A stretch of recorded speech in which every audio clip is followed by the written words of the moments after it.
From the Library of Congress in Washington, D.C. Memory, fact, fiction, uncertainty. Somehow they all turn into stories with more truth than mere accuracy can convey in the capable hands of Tim O'Brien. What Tim calls the story truth is set in fine distinction against the happening truth. And he demonstrates time and time again that it's the story that has the power to get at the truer truth.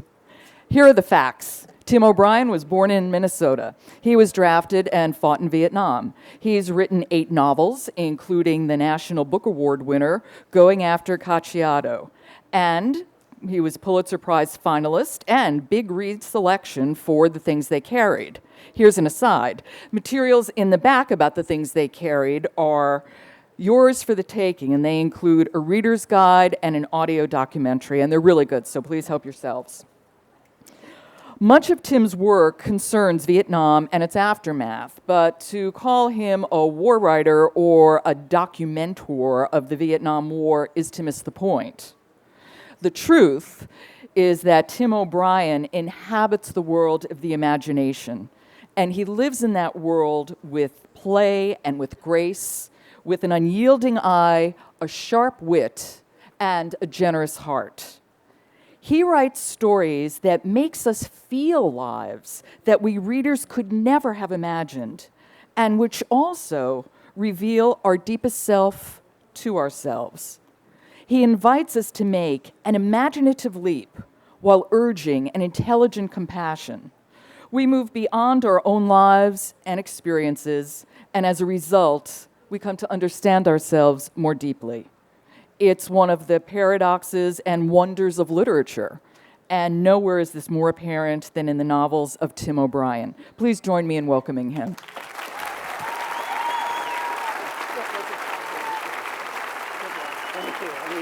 Thank you. Hi.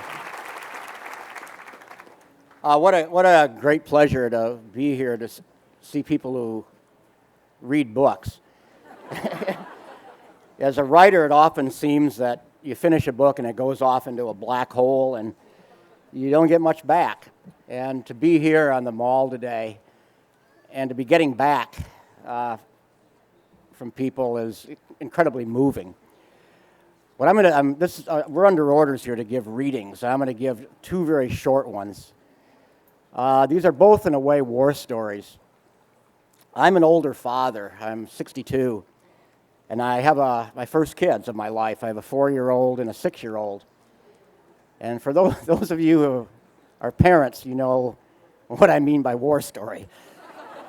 My youngest son, his real name is Trevor. We call him Tad, after that photograph of Abraham Lincoln reading to his son Tad. So that photograph made me want to have a kid, so I could read to the kid. About a week ago, Tad, who was 4, I found him in the bathroom peeing into a wastebasket. That was a mesh wastebasket. And it's a carpeted bathroom. I said to him, what the hell are you doing? Why are you doing this? I was really ticked off. And I made him get down with toilet paper and blot it up and so on. But I kept asking him, why did you do it? Why did you do it? After this little episode, maybe an hour and a half went by, I went back to my study and I was writing, and he came in. The kid is almost prelingual. That is, he speaks, but not in many full sentences. And without any urging on my part, he came up to me and said, Daddy, I have 2 heads. I said, what do you mean? He said, the wastebasket. One head said, this is going to be fun. And the other head said, you shouldn't be doing this. Well, I'm at work on a book about being a dad, an older father. And I want to read to you a very short chapter from the work in progress. This is a chapter about my oldest son, or older son, whose name is, he has my name, Tim, or Timmy. Dear Timmy, a little over a year ago, on June 20th, 2003, you dropped into the world, my son, my child, a surprise, a gift, a miracle, an eater of electrical cords, a fertilizer factory, a joy, a pain in the ass, a thrill in the heart. Here's the truth, Timmy. Boy, oh boy, do I love you. And boy, do I wish I could spend the next 50 years with my lips to your cheek, my eyes warming in yours. But as you wobble now into your 16th month, it occurs to me that you may never really know your dad. The actuarial stuff looks grim. Even now, I'm what they call an older father. And in 10 years, should I have the good luck to turn 68, I'll almost certainly have trouble keeping up with you. Basketball will be a problem. And 20 years from now,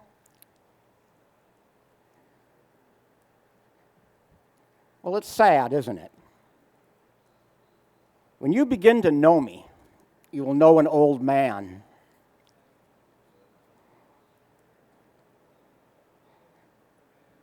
Sadder yet, that's the very best scenario. Life is fragile, hearts go still. So now, just in case, I want to tell you about your father, the man I think I am. And by that I mean not just the graying old coot you may vaguely remember, but the guy who shares your name and your blood and half your DNA, the human essence, the Tim who himself was once a Timmy.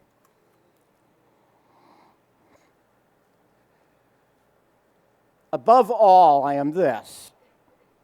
Right now you eat books. I yearn to learn from you. I want to be your teacher, yes, but I also want to be your student. I want to be taught again and again what I've already started to know, that a grown man can find pleasure in the sound of a happy squeal, in a gap-toothed grin, in the miraculous utterance of the word daddy. I yearn to watch you perform acts of kindness and generosity. I yearn to witness your first act of moral courage. I yearn to hear you mutter, however awkwardly, yeah, I love you too. And I yearn to believe you will mean it. Timmy, it's hard to imagine as I watch you now. So lighthearted, so purely good, so ignorant of gravestones. But Timmy, you are in for a world of hurt and heartache and sin and doubt and frustration and despair, which is to say you are in for being human. You will do fine things, I know, but you will also do bad things because you are wholly human. And I yearn to be on hand to offer forgiveness.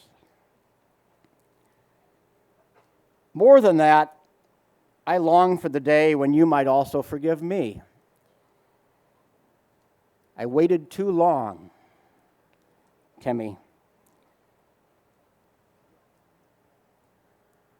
Until the late afternoon of June 20th, 2003, I had defined myself, for better or for worse, by the novels and the stories I had written. I had sought myself in sentences. I had loved myself only insofar as I loved a chapter or a scene or a scrap of dialogue. This is not to demean my life or my writing. I do hope you will someday read those books and stories. I hope you will find my ghost in their pages. my best self, the man I would wish to be for you. Call it pride, call it love, but I even dare to hope that you will commit a line or two to memory. For in the dream space behind those vowels and consonants is the sound of your father's voice. The kid I once was, the man I now am, the old man I will soon become. That said, I would trade every syllable of my life's work for an extra 5 or 10 years with you.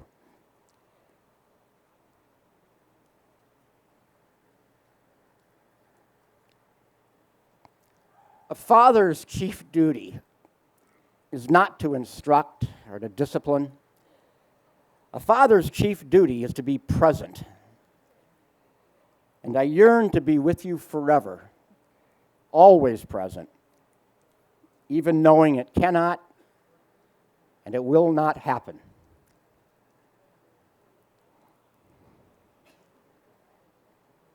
There have been advantages to becoming a father at my age. I doubt that at 28 or 38, I would have been so willing, so eager to walk away from my work to warm your bottle. I doubt I would have fully appreciated, as I do now, the way you toddled over to me this morning and laughed and gave me that first unsolicited hug, a hug that was unbegged for. You knew I was waiting, didn't you?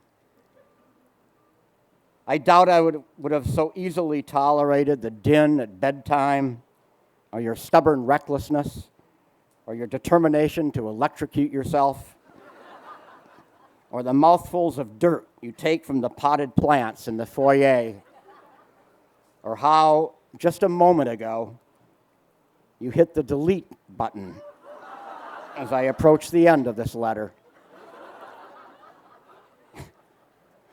You're on my lap now, my spectacular Timmy. I'm using your fingers to type these words. I love you, Dad.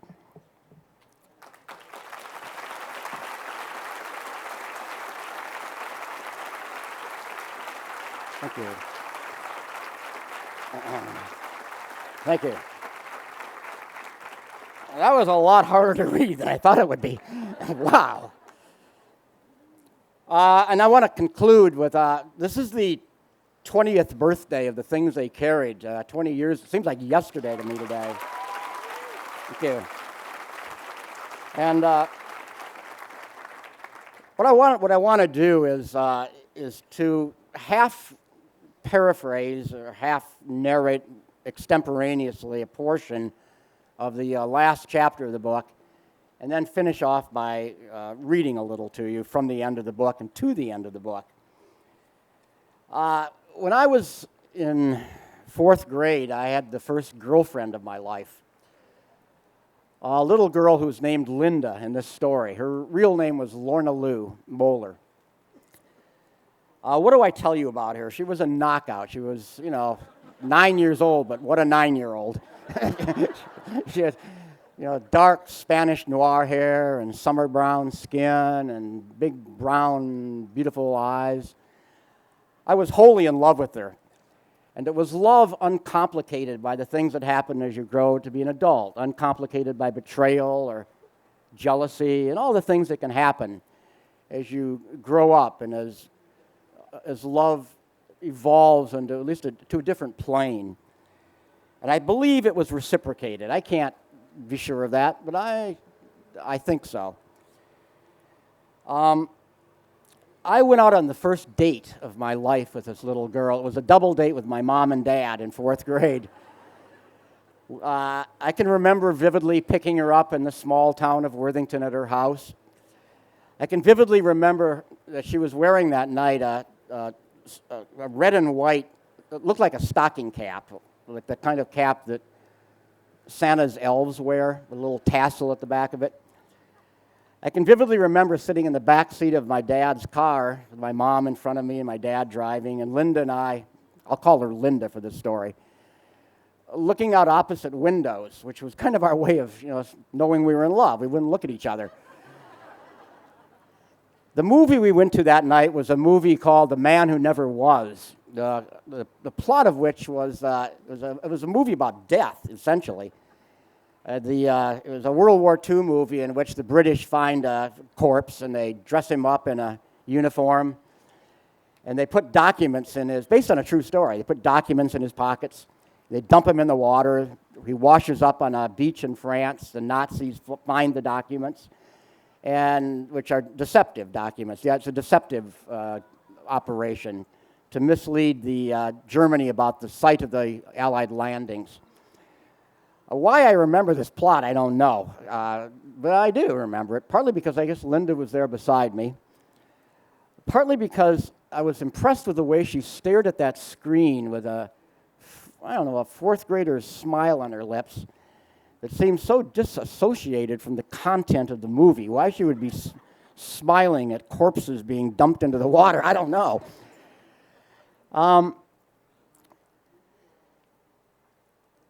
At some point during fourth grade, we were taking a spelling test in school, and she had been coming to school every day with that red and white stocking cap on her head. She took an enormous amount of teasing about it. People talking about the cap, kids, the kind of cruel things kids will do to kids when they're all different. Nobody else wore caps in class. And I can remember a day out in the schoolyard during recess when a kid named Nick Wienhoff went up to Linda and really went after her about that cap, teasing and teasing and teasing. Even as a fourth grader, I wanted to stand up and do what was right and say, stop it. But somehow the embarrassment of stepping in, even back then as a fourth grader, was too much for me. And I fell silent. Some practice at being brave back then might have helped a lot when Vietnam rolled along. Being able to stand up and say no. And I wish I had stepped in. It might have made the next several decades of my life a lot easier. I remember also a day in class, maybe it was right after the event when Nick was on the school ground, when he did something which so impressed me, even as a fourth grader, that I knew that someday I wanted to do something with it. I didn't know I was going to be a writer, but something. We were taking a spelling test. And in the middle of the spelling test, Nick raised his hand and asked to use the pencil sharpener. And the teacher said, okay, and Nick went to the front of the room and took forever grinding away, sharpening his pencil. And on the way back to his seat, he did a little detour. He walked down an aisle, turned to his right, that way, and moved behind Linda's desk, where he dropped the pencil. He reached down to get it, picked up the pencil, and as he came up, I knew something terrible was about to happen, and it did. With the tip of the pencil, he reached under the back of Linda's cap and slowly pulled it off her head.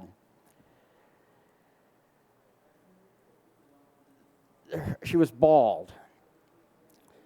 Not completely bald, little tufts of kind of grayish, whitish fuzz on her head. At the back of her head was a large gauze Band-Aid, and on the other side of the back of her head was a row of stitches that had somehow been exposed, big, black, thick, fat stitches. I looked at her from across the room, and something transpired in that look that was magical. She was saying to me, well, and I was saying to her, sure, okay. We took this, she cried a little while afterward, and we did some finger painting. And after school, Nick and I walked her home.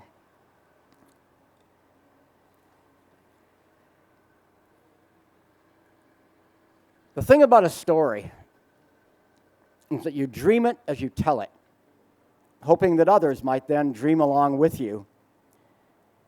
And in this way, memory and imagination and language combine to make spirits in the head. There is the illusion of aliveness. In Vietnam, for instance, Ted Lavender had a habit of popping 4 or 5 tranquilizers every morning. It was his way of coping, just dealing with the realities. And the drugs helped to ease him through the days. I remember how peaceful his eyes were. Even in bad situations, he had a soft, dreamy expression on his face, which was what he wanted, a kind of release. "How's the war today?" somebody would say. And Ted Lavender would give a soft, spacey smile at the sky and say, "Mellow, man. We got ourselves a nice, mellow war today." And then in April, he was shot in the head outside a village called Tomcat. Kiowa and I and a couple of others were ordered to prepare his body for a dust-off. I remember squatting down, not wanting to look, but then looking. Lavender's left cheekbone was gone. There was a swollen blackness around his eye. Very quickly, trying not to feel anything, I went through the kid's pockets. I remember wishing I had gloves. It was not the blood I hated. It was the deadness. I put his personal effects in a plastic bag and tied the bag to his arm. I stripped off the canteens and ammo, all the heavy stuff, and wrapped him up in his own poncho and carried him out to a dry paddy and laid him down. For a while, nobody said much. Then Mitchell Sanders laughed and looked over at the green plastic poncho. "Hey, Lavender," he said, "how's the war today?"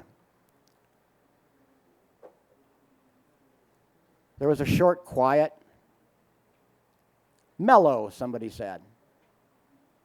"Well, that's good," Sanders murmured.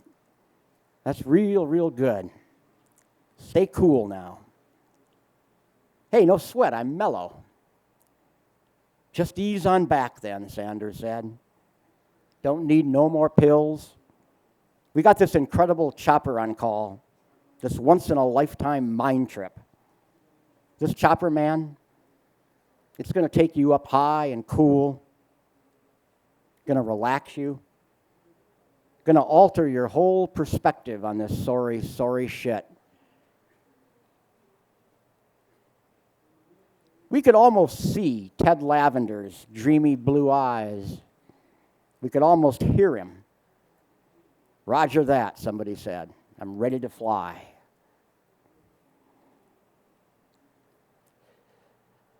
There was the sound of the wind, the sound of birds in the quiet afternoon, which was the world we were in. That's what a story does. The bodies are animated. You make the dead talk. They sometimes say things like, "Roger that."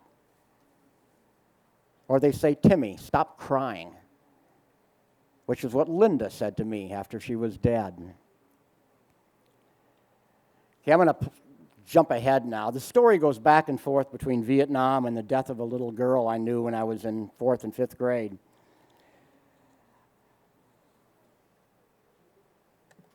It's now 1990. I'm 43 years old, which would have seemed impossible to a 4th grader. And yet, when I look at photographs of myself as I was in 1956, I realize that in important ways I haven't changed at all. I was Timmy then, now I'm Tim, but the essence remains the same. I'm not fooled by the baggy pants or the crew cut or the happy smile in those photographs. I know my own eyes. And there is no doubt that the Timmy staring at the camera is the Tim I am now. Inside the body, or beyond the body, there is something absolute and unchanging. The human life is all one thing, like a blade tracing loops on ice. A little kid, a 23-year-old infantry sergeant, a middle-aged writer knowing guilt and sorrow. And as a writer now, I want to save Linda's life. Not her body, her life. She died, of course. 9 years old, and she died. It was a brain tumor. She lived through the summer and into the first part of September, and then she was dead. But in a story, I can steal her soul. In a story, I can revive, at least briefly, that which is absolute and unchanging. In a story, miracles can happen. Linda can smile and sit up. She can reach out, take my wrist, and say, "Timmy, stop crying." I needed that kind of miracle. At some point, I had come to understand that she was sick, maybe even dying, but I loved her and couldn't accept it. In the middle of the summer, I remember, my mother tried to explain to me about brain tumors. Now and then, she said, bad things start growing inside us. Sometimes you can cut them out, other times you can't. And for Linda, it was one of the times when you can't. I thought about it for several days. All right, I finally said, so will she get better now? Well, no, my mother said, I don't think so. She looked at a spot behind my shoulder. Sometimes, she said, sometimes people don't ever get better. They die sometimes. I shook my head, not Linda. But on a September afternoon, during noon recess, Nick Veenhoff came up behind me on the school playground. Your girlfriend, he said. She kicked the bucket. At first, I didn't get it. She's dead, he said. My mom told me at lunchtime, no lie, she actually kicked the goddamn bucket. All I could do was nod. It didn't quite register. I turned away, looked down at my hands for a second, and then I walked home without telling anyone. It was a little after 1 o'clock, I remember, and the house was empty. I drank some chocolate milk and sat down and lay down on the sofa in the living room. Not really sad, just floating, trying to imagine what it was to be dead. Nothing much came to me. I remember closing my eyes and whispering her name, trying to make her come back. And then I concentrated.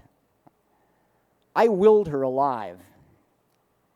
It was a dream, I suppose, or a daydream, a waking dream, but I made it happen. I saw her coming down the middle of Main Street all alone. It was nearly dark, and the street was deserted. No cars, no people. And Linda wore a pink dress and shiny black shoes. I remember sitting down on the curb to watch. All her hair had grown back. The scars and the stitches were gone. And in the dream, if that's what it was, she was playing a little game of some sort, laughing and running up the empty street, kicking a big aluminum water bucket. Right then, I started to cry. After a moment, Linda stopped and carried her water bucket over to the curb and asked why I was so sad. Well, God, I said, you're dead. Linda nodded at me. She was standing under a yellow streetlight. A 9-year-old girl, just a kid. And yet there was something ageless in her eyes. Not a child, not an adult, just a bright, ongoing everness. That same pinprick of absolute, lasting light that I see today in my own eyes as Timmy smiles at Tim from the graying photographs of that time. Dead, I said. And Linda smiled. It was a secret smile, as if she knew things nobody could ever know. And then she reached out, took me by the wrist, and said, "Timmy, stop crying. It doesn't matter." Then I'm going to skip to the very conclusion of the story.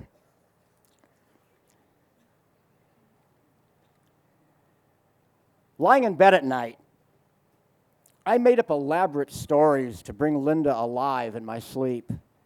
I invented my own dreams. It sounds impossible, I know that, but I did it. I'd picture somebody's birthday party, a crowded room, I'd think, pink candles, a chocolate cake. And then soon, I'd be dreaming it. And after a while, Linda would show up, as I knew she would. And in the dream, we'd look at each other, not talk much, because we were shy. But then later, I'd walk her home, and we'd sit on her front steps and stare at the dark, and just be together. She'd say amazing things sometimes. "Once you're alive," she'd say, "you can't ever be dead." Or she'd say, "Do I look dead?" On my part, it was a kind of self-hypnosis, I suppose, partly willpower, partly faith, which is how stories arrive. But back then, as a kid, it felt like a miracle. My dreams had become a secret meeting place, and in the weeks after she died, I could not wait to fall asleep at night. I began going to bed earlier and earlier, sometimes even in bright daylight. My mother, I remember, finally asked about it at breakfast one morning. "Timmy, what's wrong?" she said.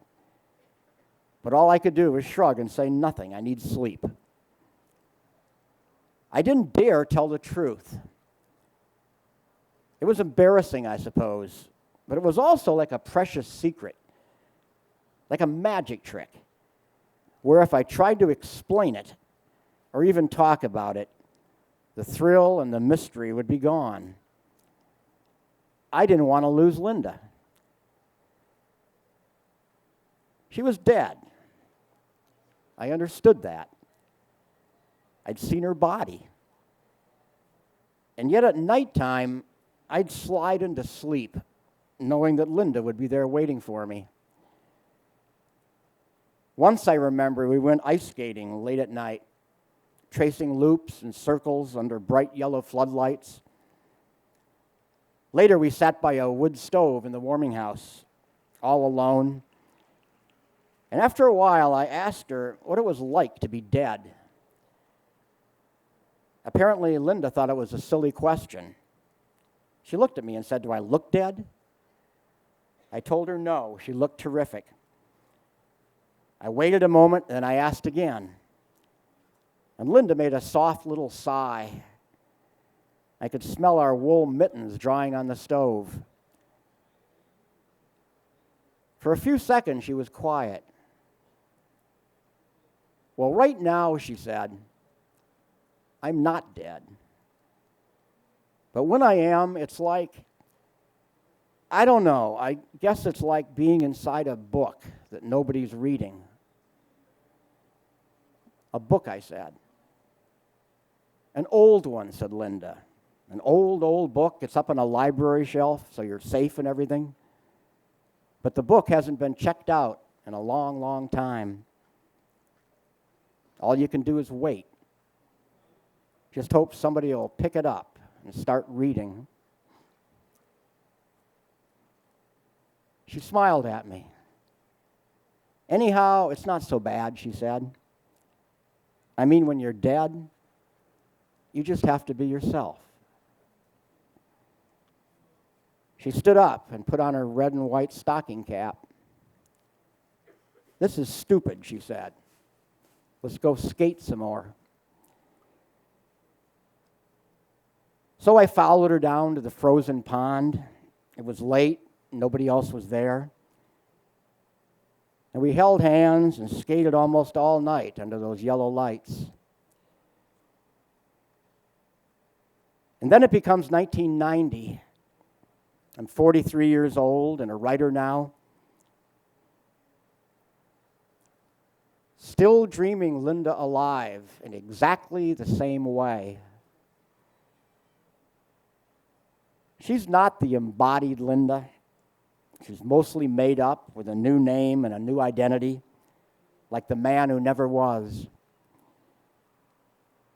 Her real name doesn't matter. She was 9 years old. I loved her, and she died. And yet right here, in the spell of memory and imagination, I can see her as if through ice, as if I'm gazing into some other world, a place where there are no brain tumors and no funeral homes, where there are no bodies at all. I can see Kiowa, too, and Ted Lavender and Kurt Lemon. And sometimes I can even see Timmy skating with Linda under the yellow floodlights. I'm young and happy. I'll never die. I'm skimming across the surface of my own history, moving fast, riding the melt beneath the blades, doing loops and spins. And when I take a high leap into the dark and come down 30 years later, I realize it is as Tim trying to save Timmy's life with a story. Thank you.